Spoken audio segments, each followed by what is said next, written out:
नमस्कार मित्रों, आज हम संस्कृत साहित्य के श्रेष्ठ कवि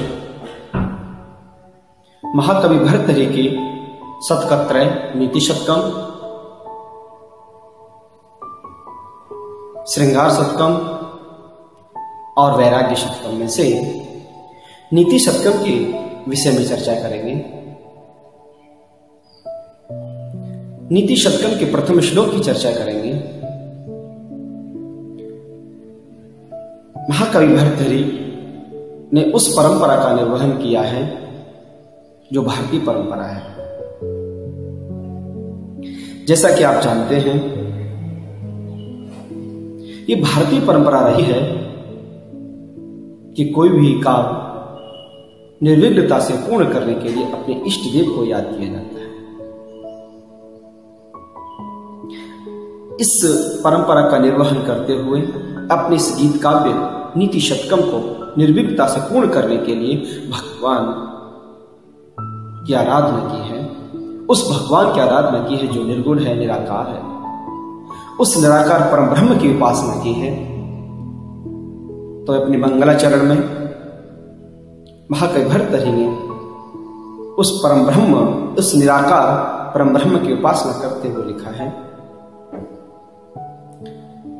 दिक्कालाद्यनवच्छिन्नानंत चिन्मात्र मूर्तये स्वानुभूतेकमानाय नमः शांताय तेजसे।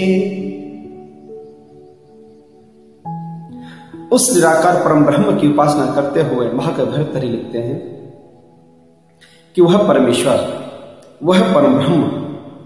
देखिए, परम ब्रह्म की बात हो रही है, ब्रह्मा की बात नहीं। ब्रह्मा विष्णु महेंद्र देव जो है उनकी बात नहीं।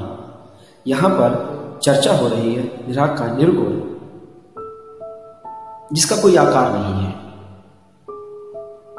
तो महाकवि भर्तृहरि कहते हैं कि वह परम ब्रह्म परमेश्वर कैसा है? दिक काल अर्थात दिशाएं, पूर्व, पश्चिम, उत्तर, दक्षिण, सभी दिशाओं में व्याप्त है।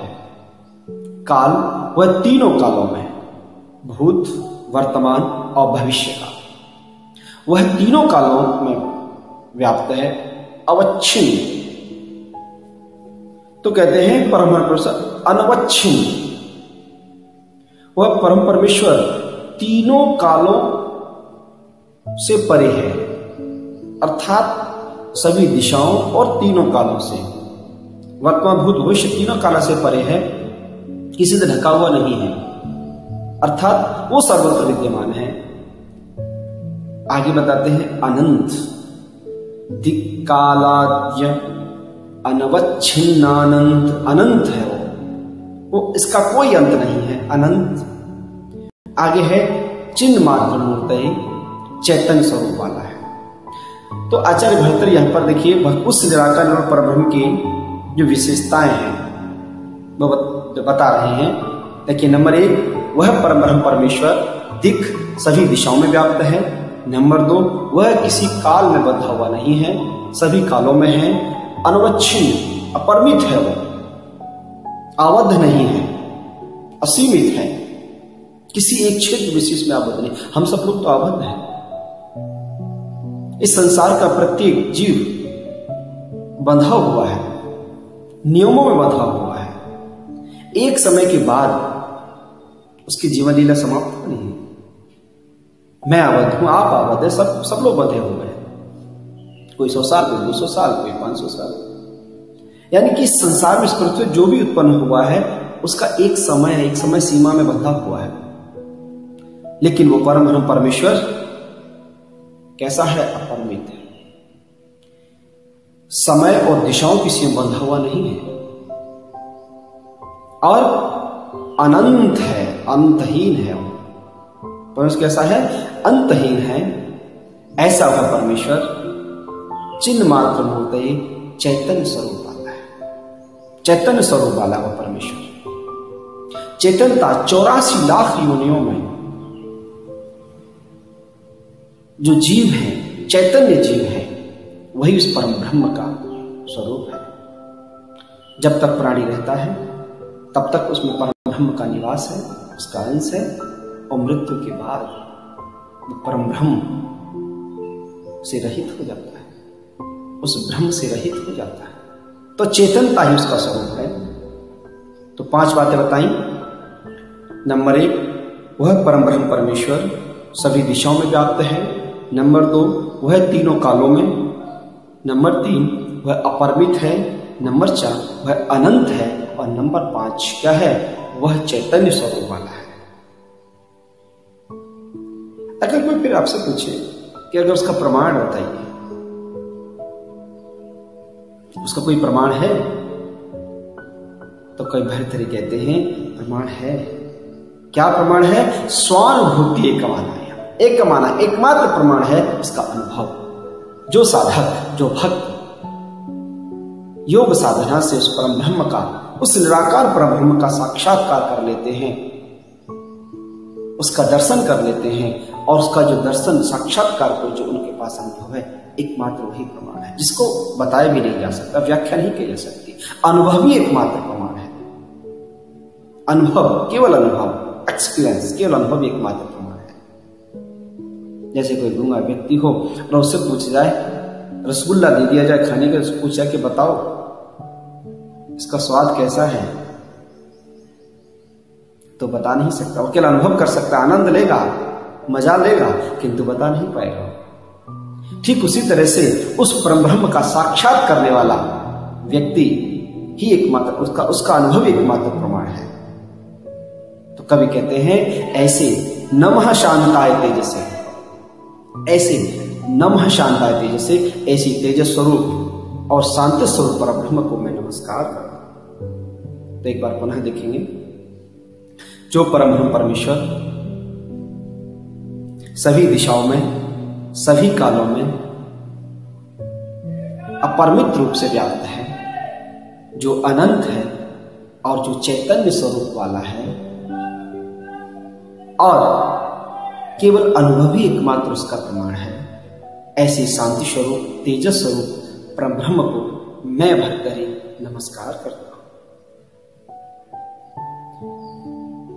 तो मुझे उम्मीद है कि इस नीति शतकम के मंगलाचरण का भाव, श्लोक का भाव कुछ समझ में आया होगा। तो चलिए इसके बाद द्वितीय श्लोक की हम चर्चा करते हैं। महाकवि भर्तृहरि ने द्वितीय श्लोक में बताया है, यहां से मूर्ख पद्धति प्रारंभ होती है। कैसे कैसे लोग मूर्ख होते हैं। मूर्ख कोई भी हो सकता है, पढ़ा लिखा भी मूर्ख हो सकता है। ऐसा नहीं कि पढ़ा लिखा गया तो विद्वान हो गया। विद्वान का मतलब मूर्खता से नहीं है, पढ़ा लिखा भी मूर्ख हो सकता है। और उसमें कौन हो सकता है? हो सकता है मैं हूं, आप हो, कोई भी हो सकता है। तो जैसा मैं नहीं कह रहा हूं, ये भर्तृहरि जी कह रहे हैं, और भर्तृहरि जो कह रहे हैं आप उनको सुनने के बाद ये तय करिए कि मूर्ख में हम लोग की गणना तो नहीं है उसमें। तो 3 प्रकार के लोग बताए हैं भर्तृहरि जी ने।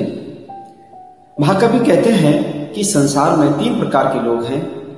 वो कभी अच्छी बातें सुनना नहीं चाहते, किसी के सत्संग को सुनना नहीं चाहते हैं। जो संत पुरुष है, दिव्य पुरुष हैं, अगर वो कुछ बताने का प्रयास करते सुनना नहीं चाहते हैं। क्यों? क्योंकि वो मूर्ख हैं। अब कैसे मूर्ख हैं? भर्तृहरि कह रहे हैं, क्या कहते हैं देखिए, बौद्धारो मत्सरग्रस्ता प्रभवः स्मय दोषिताः अबोधोः पताश्चान्ये जीर्णमङ्गे सुभाषितम्। बौद्धारो मत्सरग्रस्ताः प्रभवः स्मय दोषिताः अबोधोः पताश्चान्ये जीर्णमङ्गे सुभाषितम्। अर्थात कवि कहते हैं बौद्धारो मत्सरग्रस्ताः। बौद्ध का मतलब समझते हैं ना? बुद्ध का अर्थ होता है ज्ञान। बौद्ध ज्ञान प्राप्त करने वाला। बौद्धारः प्रथमा विभक्ति बहुवचन, जो ज्ञानी लोग हैं, जो विद्वान लोग हैं। क्या लिखा है? बौद्धारो मत्सरग्रस्ताः, ईर्ष्या से ग्रसित है। बौद्ध मत्सरग्रस्तः कि जो विद्वान लोग हैं, कभी कहते हैं जो विद्वान लोग हैं ईर्ष्या से ग्रसित हैं, वो संतों की वाणी सुनना नहीं चाहते, वही मूर्ख है। एमए कर लिया, बीएड कर लिया, पीएचडी कर लिया, इसका मतलब ये नहीं कि वो ईर्ष्या नहीं करेगा। और कोई व्यक्ति बताएगा तो उसको सुनना भी नहीं चाहे। कुछ लोग होते हैं पीएचडी होल्डर है, प्रोफेसर है, अगर कोई व्यक्ति बताए कि ये बात सच भी बताना का प्रयास करे तो स्वीकार नहीं करे, तो कभी कहते हैं वो मूर्ख व्यक्ति है। बौद्ध धारो, चूंकि विद्वान लोग भी ईर्ष्या से ग्रसित हैं, विद्वान लोग ईर्ष्या से ग्रसित हैं, ऐसे लोग संतों की वाणी सुनना नहीं चाहते। वो क्यों? क्यों सोचते हैं हमसे बड़ा विद्वान आप, तुम कैसे हो सकते हो? भाई मैं भी तो विद्वान हूं, अर्थात मैं क्यों सुनूंगा, मैं तुमसे ज्यादा जानता हूं। ईर्ष्या करता है वो कि तुम मुझसे ज्यादा नहीं जानते, ईर्ष्या करता है।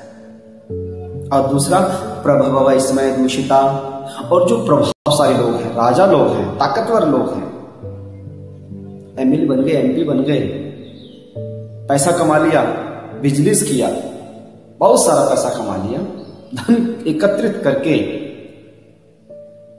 ईर्ष्या से, अहंकार से युक्त हो गए, इसमय दूषिता, गर्व से दूषित, ऐसे व्यक्ति भी संतों की वाणी को सुनना नहीं चाहते। क्यों? क्योंकि वो कहते हैं कि मैं सर्व सुख संपन्न, सारी सुविधाएं मेरे पास हैं, और मैं क्यों सुनूं, मुझे क्या जरूरत है सुनने की, कोई आवश्यकता नहीं। तो कभी कहते हैं कि ऐसे व्यक्ति भी मूर्ख होते हैं, ऐसे अर्थात संतों की वाणी को वो भी सुनना नहीं चाहते।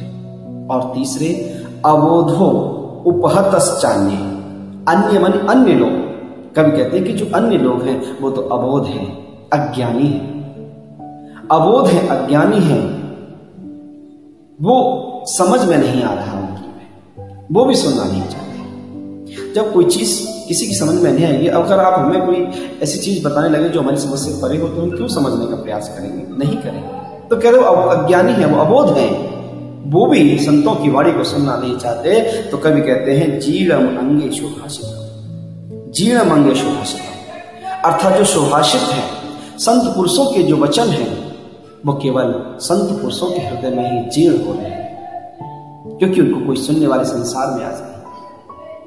तो 3 प्रकार के लोग बताए। सबसे पहले बौद्ध धारो मत्सरग्रस्ता, अर्थात जो विद्वान लोग हैं, जो जानकार लोग हैं, वो एक दूसरे की ईर्ष्या से ग्रसित हैं। दूसरे वो प्रभव, अर्थात जो प्रभावशाली लोग हैं, चाहे वो बाहुबल हो, राजनीतिक बल हो, शारीरिक बल हो, अर्थ बल हो, जो बाहुबली हैं वो भी संतों की वाणी को सुनना नहीं चाहते। तीसरे अन्य जो लोग बचे वो अज्ञानी हैं, उनकी समझ से परे है, वो जो अर्थ तत्व है उनकी समझ से परे है, उस परम अर्थ तत्व को वो लोग भी नहीं सुनना चाहते। अतः कवि कहते हैं जीर्णम अंगे सुभाषितम्, अर्थात जो सुभाषित हैं, जो अच्छे वचन हैं, जो दिव्य वाणी है, वो संत पुरुषों के हृदय में ऐसे ही यूं ही जीर्ण से।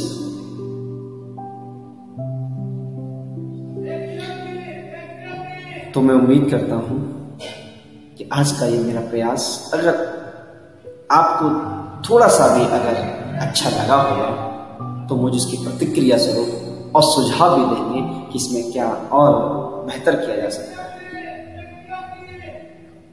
नमस्कार।